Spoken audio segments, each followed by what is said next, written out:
The processor in the Huawei Mate 70 Pro could have a very important breakthrough within the Kirin family. If you didn't already know, Huawei has its own processors called Kirin, which for a long time were very simple and gradually evolved into extremely attractive processors. But after that came the ban by the United States, and it all fell apart. Huawei had to start practically from scratch, but recently is relaunching Kirin processors, even with support for 5G networks, which were several of the limitations they had due to US restrictions. Now, according to information from a leaker called Director One, the Kirin processor in the Mate 70 Pro is going to perform very similar to the Snapdragon 8 Plus Gen 1.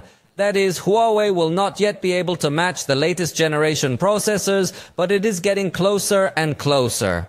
It should be remembered that Huawei is currently using the Kirin 9000S, which has similar performance to the Snapdragon 888, so the evolution would be considerably important. So, this is excellent news for fans of Huawei, which is experiencing a good recovery after having lived very difficult years. Obviously, they still have the absence of Google services officially, although it should be remembered that through Gbox you can already enter Google Play Store.